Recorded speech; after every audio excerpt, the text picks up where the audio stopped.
அடுத்து வரும் நிகழ்ச்சியானது ஜாய்ஸ் மேயர் ஊழியங்களின் நண்பர்கள் மற்றும் பங்காளர்களால் தாங்கப்படுகிறது.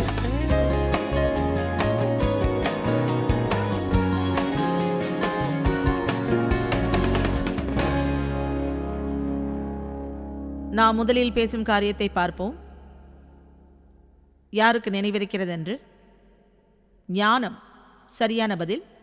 இரண்டாவதாக, நம்புங்கள், உங்களால் எதிர்க்க முடியும் என்று. மூன்றாவதாக, ஆயத்தமாயிருக்க வேண்டும் எப்போதும்.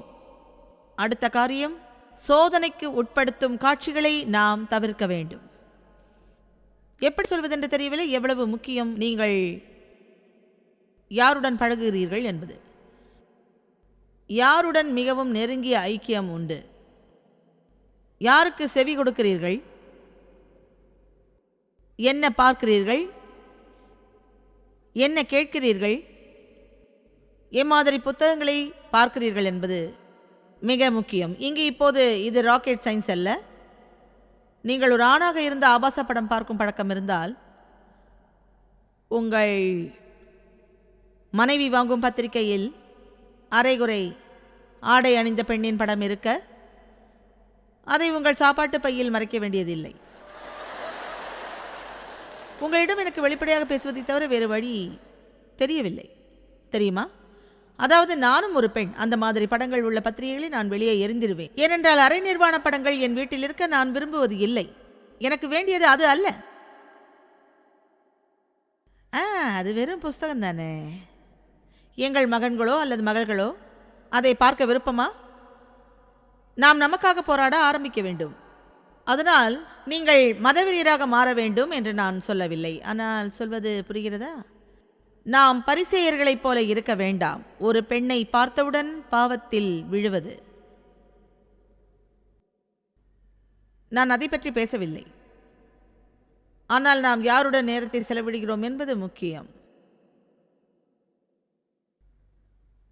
பாக்கியவான் மகிழ்ச்சி, செழிப்பு, சந்தோஷம், மேலும் இன்பம். துன்மார்க்கனுடைய வழியில் நடவாமல் அவன் ஆலோசனையில் இல்லாதவன். அவனுடைய யோசனைகளை, திட்டங்களை, நோக்கங்களை பின்பற்றுவது, அதில் நில்லாமல் கீழ்ப்படியாமல் செயலற்றிருந்து பாவிகளின் வழியில் நடக்காமலும் அவர்களோடு உட்காராமலும் பரியாசக்காரருடன் கேலி செய்வோருடன் சேராதிருப்பவன். உங்களுக்கு நான் ஒன்றை சொல்லட்டும் அன்பான கிறிஸ்தவனே. நீ உன் அலுவலக சாப்பாட்டு டேபிளில் ஒவ்வொரு நாளும் தவறாமல் புறங்கூறுகிறவர்களோடு உட்கார்ந்து கோல் சொல்லிக்கொண்டு, நன்றி இல்லாமல் குறை பேசுபவரோடு வெகு நேரம் உட்கார்ந்தால் என்ன அர்த்தம் தெரியுமா? வெகு சீக்கிரத்திலேயே அது உனக்கும் தொத்திக்கொள்ளும். அதன் பிறகு எந்த வேலையை நீ ரொம்ப சந்தோஷமாக செய்து மகிழ்ச்சியோடு அனுபவித்து நன்றியோடு இருந்தாயோ, இப்போது முற்றிலும் மாறாக, அவங்க நான் செய்கிற வேலைக்கு கூலி தர்றாங்க, எனக்கு இது பிடிக்கல அது பிடிக்கல என்பாய்.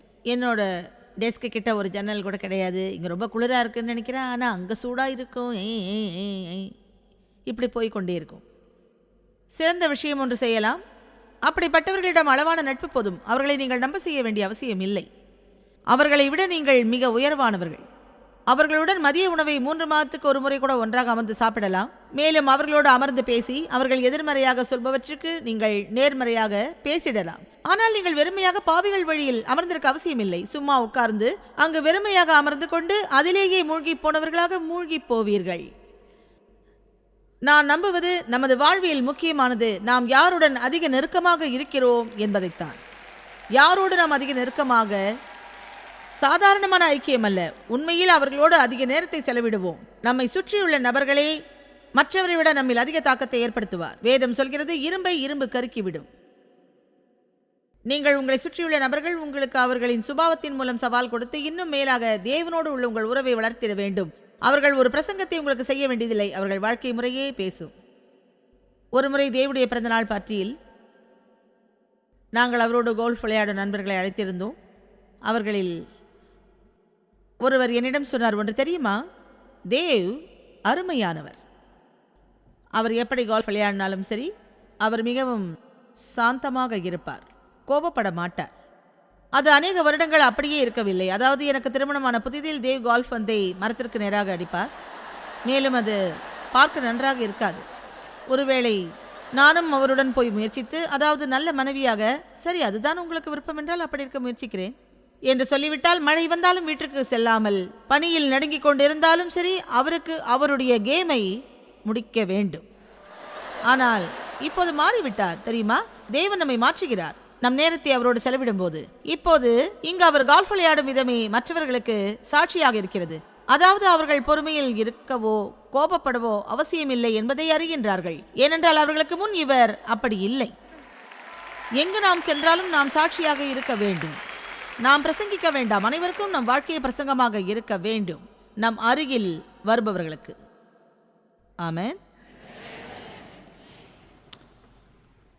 நீதிமொழிகள் 5:8. உன் வழியை அவளுக்கு தூரப்படுத்து. இங்கு அவள் என்பது பரஸ்திரியை குறிக்கிறது. அவள் வீட்டின் வாசலை கிட்டி சேராதே.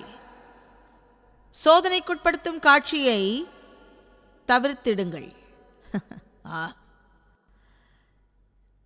நீங்கள் உண்மையாகவே வேதத்தை வாசித்து அது விபச்சாரம் வேசித்தனத்தை குறித்து என்ன கூறுகிறது என்று, அதன் முடிவு எப்படி இருக்கும் என்பதை குறித்து அறிந்து கொண்டால் விஷப்பாம்பை பார்த்து ஓடுவது போல் ஓடுவீர்கள். இப்படி பேசும்போது அமைதியாக தான் இருப்பீர்கள். ஆனால் நான் கவலைப்படுவதில்லை, ஏனென்றால் அதை குறித்து சபையில் பேசுவது அவசியம். ஆமென்.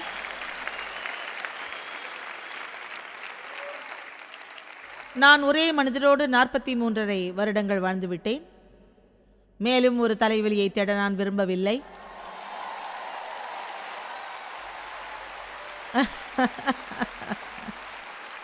உங்களுக்கென்று உள்ளதை வைத்துக் கொள்ளுங்கள். அக்கறைக்கு இக்கரை பச்சையாகத்தான் இருக்கும், அதையே வைத்துக் கொள்வது நல்லதாக இருக்கும்.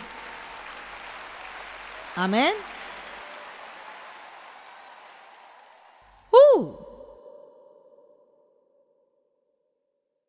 சோதனைக்குட்படுத்தும் காட்சியை தவிர்த்திடுங்கள். அதாவது வேதம் கூறுகிறது, நீதிமொழிகளில் ஒருவன் விபச்சார காரியத்தில் உட்படும் போது, இது பெண்களுக்கு கூட பொருந்திடும் காரியம், அவர்கள் தங்கள் வாழ்க்கையை அழித்துக் கொள்ளுகிறார்கள். நான் இங்கு அப்படிப்பட்ட ஒன்றிலிருந்து அவர்கள் மீண்டு வர முடியாது என்று கூறவில்லை. எனக்கு உண்மை தெரியும். இந்த மாதிரியான காரியத்தை தொலைக்காட்சியில் பேசிக் கொண்டிருக்கும் போது ஆயிரக்கணக்கான மக்கள் இதில் ஈடுபட்டு மீண்டும் அதை தொடர ஆயத்தமாயிருந்தால் நிறுத்திவிடுங்கள். உங்களுக்கு தேவனிடமிருந்து வார்த்தை வேண்டுமா? சோதனைக்கு உட்படாது இருங்கள்.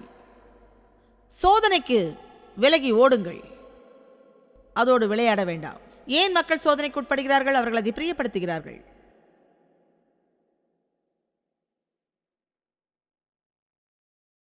இப்போ ஒன்றும் செய்ய போறதில்லை, ஆனால் கற்பனை மட்டும் பண்றேன்.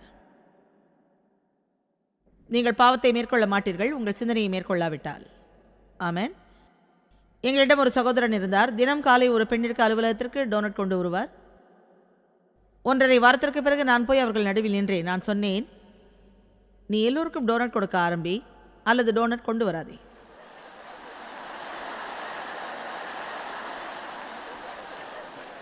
அவர் என்னுடைய ரேடியோ நிகழ்ச்சிகளின் பொறுப்பாளர். நான் சொன்னேன், நீ ஒரு ரேடியோ மேன், டோனட் மேன் அல்ல.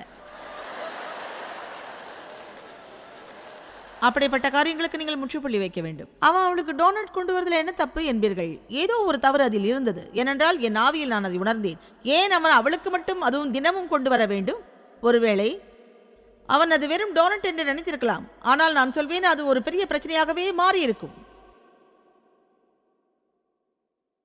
உங்களுக்கு தெரிந்திருக்க வேண்டும் நீங்கள் கையில் எதை எடுக்கிறீர்கள் என்று. ஒரு பாம்பை பிடிக்கும் போது அது கடிக்காது என்று நினைத்தால் அது தவறு.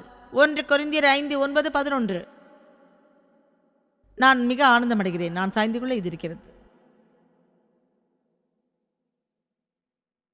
நான் நிருபத்தில் எழுதினேன். பவுல் கூறுகிறார், நீங்கள் பலவாதிருங்கள் அசுத்த மக்களுடன். அதாவது இங்கு உங்களை சுற்றி இருக்கும் கிறிஸ்தவனோடு ஐக்கியம் கொள்ளக்கூடாது என்று கூறவில்லை. அதுதான் நம் பிரச்சனையில் பெரிய பங்கு. அவிசுவாசிகள் நினைப்பது நாம் மிக நல்லவர்கள், அவர்களோடு ஐக்கியம் கொள்ள மாட்டோம் என்று. எனக்கு மிகப்பெரிய ஸ்லாக்கியம். நான் அநேகரை தேவராஜ்யத்துக்குள் கொண்டு வந்திருக்கிறேன். சாதாரணமாக அவர்களோடு நட்பை வளர்த்து கொண்டு, அநேக நாட்கள் நட்புறவு கொண்டு, அவர்களுக்கு பரிசு பொருட்களை கொடுத்து உதவிகள் செய்தும், ஆயினும் அவர்களோடு நெருங்கி ஒட்டி உறவாடாமல் இருந்தது நல்ல ஐக்கியம். ஆமென். இங்கு பார்ப்போம்.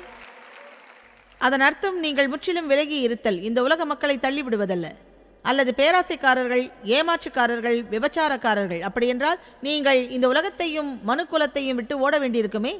ஆனால் நான் எழுதுவது அவர்களோடு கலவாதிருங்கள். இதை இப்போது விழுங்குவது கடினம் சில வேளையில், ஆனால் இது புத்தகத்தில் உள்ளது.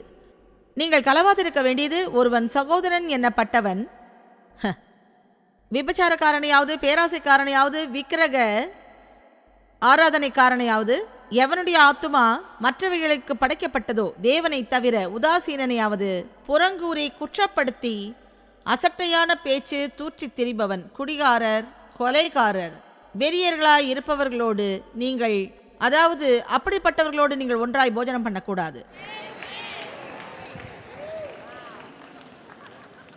இப்போது சிலர் நினைக்கலாம், அடடா நீங்கள் இதை பற்றி பேசாமலே இருந்திருக்கலாம், இனி நான் தனியாக தான் சாப்பிடணுமோ?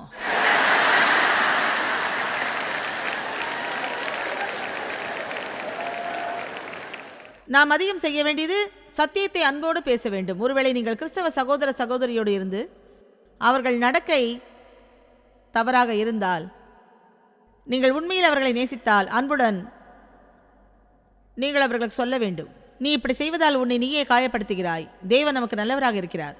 இங்கு உட்கார்ந்து குறை சொல்லும் நேரத்தை எடுக்க நான் விரும்பவில்லை, ஆனால் இதைத்தான் நான் செய்வேன் என்றால் பிறகு என்னால் உனக்கு துணையாக எங்கும் வர முடியாது. எத்தனை பேர் பாம்பை வைத்துக் கொண்டிருக்கிறார்கள்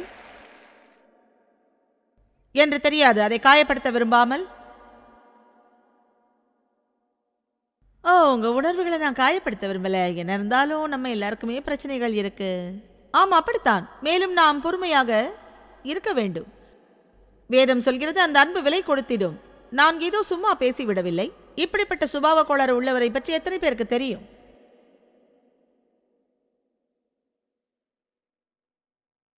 எப்பொழுதும் மற்றவரை பற்றி குறை சொல்பவரை எப்போதும் எப்போதும் நீங்கள் அவர்களிடம் சொல்ல வேண்டும், நீங்கள் கேட்க விரும்புவது அது அல்ல என்று. மேலும் அதைத்தான் அவர்கள் செய்வார்களானால் பிறகு உங்களை பார்ப்பது மிக குன்றிவிடும். மேலும் பார்ப்போம், நான் சொல்வேன், அது உங்கள் மூளையை கெடுக்கிறது. உண்மையை சொன்னால் நீங்கள் கண்டிப்பாக பரிசுத்த ஆவியின் வழிநடத்துதல் பெற வேண்டும் இந்த பகுதிகளில். ஆனால் நீங்கள் வெறுமையாக செயல்படாதவராக பாவிகளின் வழியில் உட்கார முடியாது, அது என்னை எவ்விதத்திலும் பாதிப்பை ஏற்படுத்தாது என்று. ஆம், நீங்கள் ஒரு முன் உதாரணம். ஆனால் மீண்டுமாக உங்கள் முன் உதாரண வாழ்வு அவர்களை பாதிக்காமல் அவர்களால் நீங்கள் தாக்கப்பட்டால் இது மற்றொரு நல்ல தீர்மானிக்க வேண்டிய நேரமாகும். அவர்களோடு உணவு உண்ண வேண்டாம் என்ற காரியத்தை பற்றி எனக்கு தெரியவில்லை. ஒருவேளை பவுல் அதை நாம் ஒருவரிடம் நேரத்தை செலவிடுவதை குறித்து ஜாக்கிரதையாக இருக்க உண்மையில் அதை கூறினாரா என்று. ஆனால் ஒன்று, நானாக ஒரு சட்டத்தை உருவாக்கவில்லை. உங்கள் சூழ்நிலைக்கு என்ன செய்வதென்று கூறிட நான் முயற்சிக்கவில்லை. ஆனால் நான் சொல்ல விரும்புவது, நீங்கள் ஒன்றும் செய்யாமல் வெறுமையாக இருந்து அப்படிப்பட்ட சுபாவம் உள்ளவர்களை கண்டியாமலோ அவரை மாற்ற முயற்சிக்காமலோ சுற்றி என்ன நடந்தாலும் சரி, அவர்கள் எப்படியோ போகட்டும், அது என்னை எந்த விதத்திலும் பாதிப்பது இல்லை என்று சொல்லிக்கொண்டு இருப்பது தவறான தீர்மானம். நான் குழப்பத்தை ஏற்படுத்துகிறேன் உங்கள் சமூக வாழ்வில், ஆனால் அது அப்படி இருக்காது. எழுதப்பட்டிருக்கிறது, அவர்களின் பாதைக்கு தூரமாகிருங்கள், மேலும் விலகி இருங்கள் துன்மார்க்க மனிதனை விட்டு. அருமையாக இருக்கும் ஒரு நல்ல மனிதனோடு உண்மையாக அவரோடு ஒரு நாளை செலவிடுவதும் அவரிடமிருந்து கற்றுக்கொள்ளுதலும் அருமை, தெரியுமா? எனக்கு மிக பிடிக்கும் ஆவிக்குரிய ஆழங்களை கொண்ட ஒருவரோடு என் நேரத்தை செலவிடுவதற்கு. அவர்களோடு நான் பேசும்போது ஆவிக்குரியவற்றை கற்றுக்கொள்கிறேன் என்று உணர்வது வெறும் வீண் கதையை பேசுவதை தவிர்க்க உதவும். மேலும் நான் எண்ணுவது 5வது காரியம், நாம் உண்மையாக உணர வேண்டியது என்னவென்றால், நாம் ஒருவேளை சோதனையை மேற்கொள்ள விரும்பி நம்மீது நாமே நம்பிக்கை வைப்பது கடினமாக இருக்கிறதா? இது மிக முக்கியம் என்று கருதுகிறேன். இன்று நாம் பார்த்த 5 காரியங்களில் 5மே மிக முக்கியமானது. ஆனால் நான் சொல்ல நினைப்பது 2 காரியத்தில் முக்கிய கவனம் செலுத்த விரும்புகிறேன். 5ஐயும் நினைவில் கொள்ள கடினமாக இருந்தாலும் இவ்விரண்டும் நினைவிருக்கட்டும். யாரோடு நேரத்தை செலவிடுகிறீர்கள் என்பதில் ஜாக்கிரதையாயிருங்கள். மேலும் அதிகமாக சுயநம்பிக்கையோடு இருக்க வேண்டாம். அநேகர் பிரச்சனைக்கு முக்கிய காரணம் அவர்கள் தேவனை அல்லாமல் தங்களையே சார்ந்திருக்கிறார்கள். இம்மாதிரியான சூழ்நிலைகளிலும் நான் முதலில் வார்த்தை கேட்க ஆரம்பித்த போது நான் கண்டித்து உணர்த்தப்பட்டேன். தேவ வார்த்தையின் மூலம் மேலும் அறிந்திருந்தேன் என்னுடைய சுபாவம் தவறு என்று. முன்பு சொன்னது போல் நான் சபைக்கு தவறாமல் அநேக வருடங்கள் சென்றிருந்தும் சும்மாவே உட்கார்ந்து விட்டு வீட்டிற்கு வந்து விடுவேன். எந்தவித மாற்றமும் என் வாழ்வில் இல்லை. வேதத்தை வெறும் வாசிப்பாக மட்டுமல்ல, என் வாழ்வில் அபியாசப்படுத்த முயற்சித்த போது அது வெளிப்படையாக தெரிய ஆரம்பித்தது, எனக்குள் துரிதமான மாற்றம் தேவை என்று. ஆனால் அன்று எனக்கு தெரியவில்லை. இன்று நான் கூறும் சில காரியம் அதற்கு அநேக ஆண்டுகள் எடுத்தது. மேலும் என்னை மாற்றிக்கொள்ள அநேக வருடங்கள் முயற்சித்தேன். திட்டங்கள் இருந்தது, நிகழ்ச்சிகள் இருந்தது, நான் எனது நானே அதை செய்ய நினைத்தேன் என்றால் எனக்கே புகழ்ச்சி வேண்டும் என்று இருந்தேன். அதாவது அநேக நாட்கள் பாடுபட்டேன். என்னவென்றால் வேதம் கூறுகிறது, மீண்டும் மீண்டும் தாழ்மையாயிருப்பவனே உதவியை பெறுவான். அவர்கள் உதவியை நாடும் வரை பெருமை உள்ளவனையும் வீம்பு செய்கிறவனையும் அவர் புறக்கணிப்பார். நான் இறுதியில் கற்றுக்கொண்டது கலாத்தியர் 3:3 பவுல் கூறுகிறார், மக்களை பார்த்து, ஆவியினாலே தேவ கிருபையினால் ஆரம்பம் பண்ணின நீங்கள் இப்பொழுது மாம்சத்தினாலே முடிவு பெறப் போகிறீர்களா? கவனியுங்கள், உங்களால் உங்களையே மாற்ற முடியவில்லை. எதையெல்லாம் இங்கு நீங்கள் கேட்கிறீர்களோ இந்த நாட்களில் நினைக்கலாம், நண்பா, உண்மை, நான் குற்ற உணர்வடைந்தேன். ஆம், நான் வீட்டுக்கு போனதும் அதை மாற்றப் போகிறேன். இல்லை, மாறாது. மீண்டும் தவறையே செய்கிறீர்கள். நீங்கள் சொல்ல வேண்டும், தேவனே, இதை எழுதி வைத்து நான் வீட்டிற்கு போய் ஜெபிப்பேன். நான் இந்த பகுதியில் மாற முற்படுவேன். தேவனே, எனக்கு உமது உதவி தேவை. ஏனென்றால் நீர் இல்லாமல் என்னால் முடியாது. நீர் இன்றி என்னால் இதை செய்ய முடியாது. உபாகமம் 8 எனக்கு மிக மிக பிடித்த அருமையான வேத பகுதி. நான் பேசுவதை விட அது எனக்கு மிகுந்த அர்த்தத்தை கொடுக்கும். ஏனென்றால் அதை நான் வாழ்ந்திருக்கிறேன். அங்கே இஸ்ரவேல் மக்களோடு ஆரம்பிக்கிறார். உன்னை இந்த 40 வருஷம் அளவும் வனாந்திரத்தில் நடத்தி வந்த எல்லா வழியிலும் உன்னை சிறுமைப்படுத்தும்படி உன்னை புரிந்து கொள்ள, உன்னை சோதிக்க அவர் கற்பனையை கைக்கொள்வாயோ என்று அறிந்து கொள்ள நடத்தினார். நம்முடைய பிரயாணத்தில் இந்த வனாந்திரமும் வெவ்வேறான சோதனைகளும் ஒரு பங்காகும். ஆனால் நாம் வெறுக்கும் ஒன்று தேவனுடைய பரீட்சை. தேவன் அந்த பரீட்சைகளை அனுமதிக்கிறார். ஏனென்றால் கிறிஸ்தவர்கள் என்பதால் நாம் சரியானதை செய்கிறோமோ நமக்கு விருப்பமில்லாத விளைவுகளை சந்திக்க நேர்ந்திட்டாலும் என்று அறிந்து கொள்ள. ஆமென். உங்களுக்கு நல் விளைவுகளை வரும். ஆனால் வேதம் கூறுகிறது, நன்மை செய்கிறதில் சோர்ந்து போகாமல் இருப்போமாக. நாம் தளர்ந்து போகாதிருந்தால் ஏற்ற காலத்திலே அறுப்போம். அந்த ஏற்ற காலம் என்பது கொஞ்சம் கடினம். ஏனென்றால் ஏற்ற காலம் எது என்று ஒருவரும் அறியவில்லை. இந்த ரகசியமான காலத்தை தேவன் மாத்திரமே அறிந்திடுவார். நாம் செய்ய வேண்டியது இந்த நடுநிலை காலத்தில் விசுவாசிக்க வேண்டும். ஒருவேளை செயல்படுவது போல் தெரியாவிட்டாலும், செயல்படுவதை உணராவிட்டாலும், செயல்படும் அறிகுறியே நமக்கு தெரியாவிட்டாலும் நாம் நம்புகிறோம். ஏனென்றால் தேவனே அதை நம் உள்ளத்தில் வைத்தார். மேலும் நாம் மாற்றம் பெற வேண்டும். நம் வாழ்வில் மாற்றமடைந்ததை நாம் காண வேண்டும். ஆனால் நம்மால் நம்மை மாற்ற முடியாது. ஆகவே இஸ்ரவேல் மக்கள் நம்மை போல நாம் அனைவரும் வனாந்திரத்தின் பாதையை கடந்திடுவோம். நாம் ஒவ்வொருவரும் வனாந்திரத்தின் பாதையை கடந்திடுவோம். ரட்சிப்பிற்கு பின் நீங்கள் கேட்கலாம், தேவ வாக்குத்தத்தத்தை பற்றி. நீங்கள் வாக்குத்தத்த பட்டணத்தை அடைய நினைப்பீர்கள். ஆனால் நாம் அனைவரும் வனாந்திர பாதையை கடக்க வேண்டும். அங்கு தேவன் நம்முடன் இடைப்படுவார். அது மிக எளிதானது. அவர் நம்முடன் இடைப்படுகிறார். அவர் அதை அனுமதிக்கிறார். நம்மை தாழ்மையடைய செய்ய, நம்மை தாழ்த்திட. அப்போஸ்தலனாகிய பவுல் கூறுவது எனக்கு பிடிக்கும். இப்படி இருக்கலாம். நான் நினைக்கிறேன் அது 2 கொரிந்தியர் 1. நாங்கள் சந்தித்த பாடுகளை எங்களால் நம்பக்கூட முடியவில்லை. மேலும் அவர்கள் வேதனைப்பட்டதையும் அது எவ்வளவு கடினமாக இருந்தது என்பதையும் கூறுகிறார். மேலும் ஆனால் தேவனே இதை அனுமதித்தார், நாங்கள் எங்கள் சுயத்தை சாராமல் இருக்கும்படி என்று சொன்னார். நான் ஒன்றை சொல்லுகிறேன், உங்களுக்கு நல்லது. உங்களால் கைக்கொள்ள முடியாத ஒன்று உங்களிடம் ஒப்புவிக்கப்படுவது. நமக்கு அது புரியாது. நான் இங்கே வந்ததும் இப்போது இதை முடித்து செல்வதும், ஆனால் அது வெற்றி அடைகின்றது. என்னால் இது நிச்சயம் முடியாது. ஜாய்ஸ், இது கடினமாகக்கூடாது. ஆயிரக்கணக்கான முறை நீ இது செஞ்சிருக்க. ஆம், செஞ்சிருக்கேன். ஆனால் அதுதான் மிக ஆபத்தான ஒன்று. அப்படி எண்ணினால் பிரச்சனை இல்லை. நான் ஏற்கனவே இதை செய்திருக்கிறேன். ஆயத்தப்பட அவசியமில்லை, ஜெபிக்க தேவையில்லை, எல்லாம் பார்த்துக்கலாம். நமது வாழ்வில் மிக ஆபத்தான காலம் எதுவென்றால், நாம் பலவீனப்படும் போது அல்ல, நாம் பலமுள்ளவர்களாக இருக்கும்போது.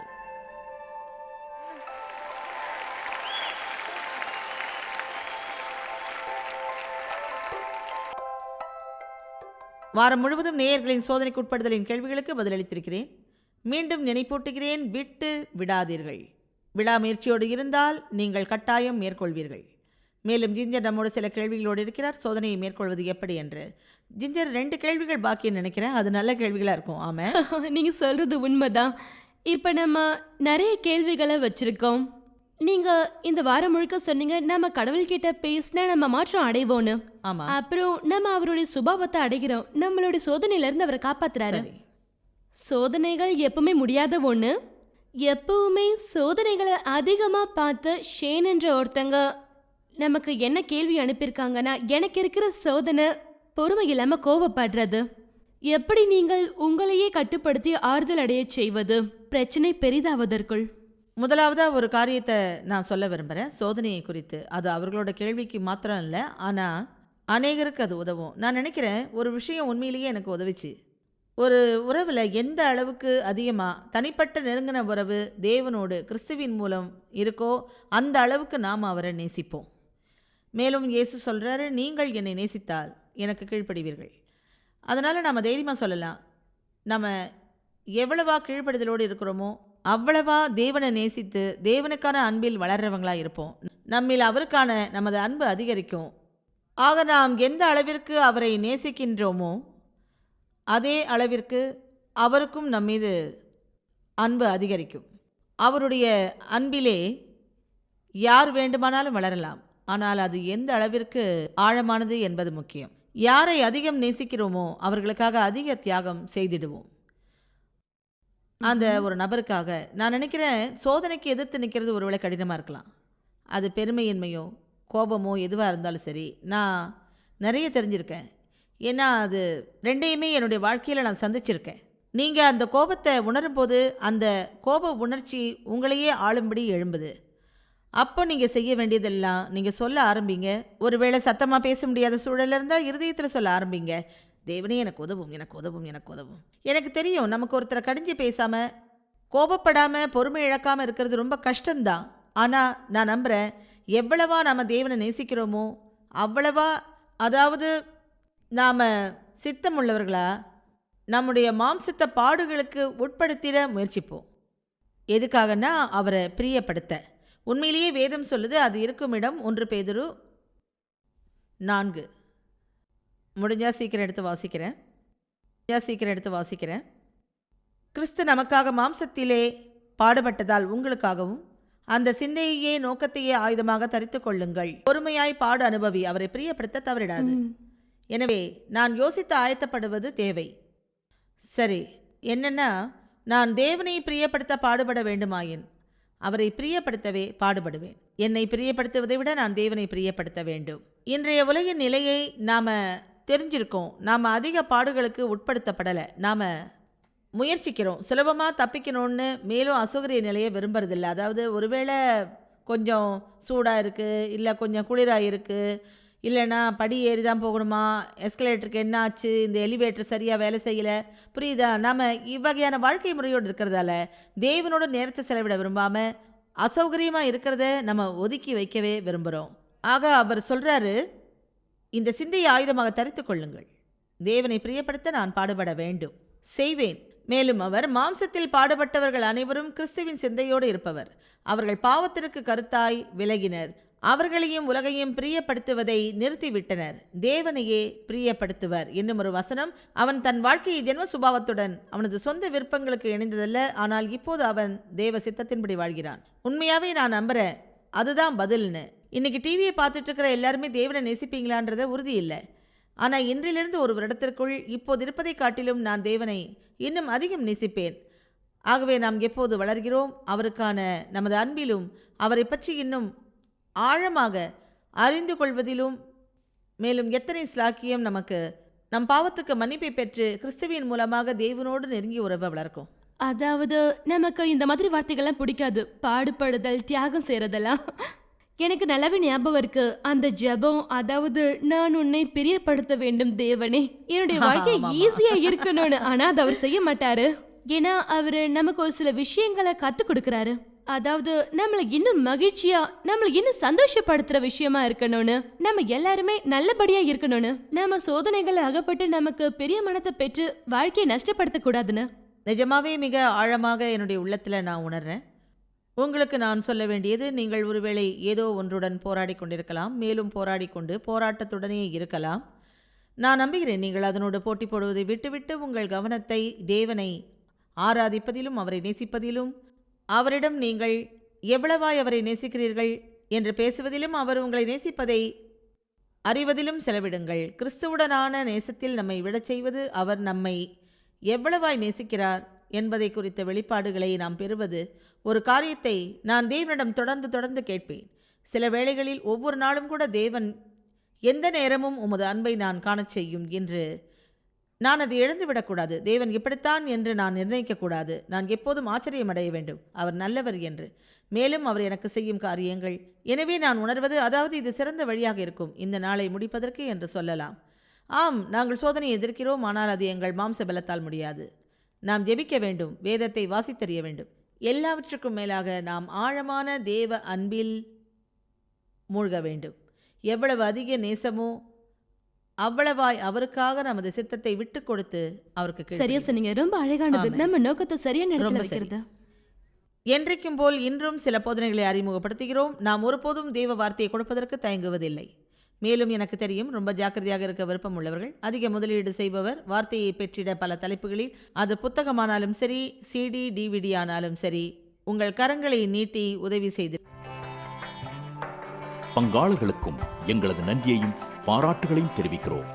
ஒன்றாய் இணைந்து நாம் பசியுள்ளவர்களை போஷித்து உடைகளை கொடுத்து தேசங்களுக்கு சுவிசேஷத்தை சொல்லி வருகிறோம். எங்களை தொடர்பு கொண்டு உங்கள் ஜெப தேவைகள் மற்றும் எங்களின் வெளியீடுகள் பற்றி அறிந்து, ஜாய்ஸ் அவர்கள் நிகழ்ச்சிகளை அறிந்து எங்களோடு இணைந்து தேவ அன்பை உலகிற்கு பரவச் செய்யுங்கள். அடுத்து வரும் நிகழ்ச்சியானது ஜாய்ஸ் மேயர் ஊழியங்களின் நண்பர்கள் மற்றும் பங்காளர்களால் தாங்கப்படுகிறது.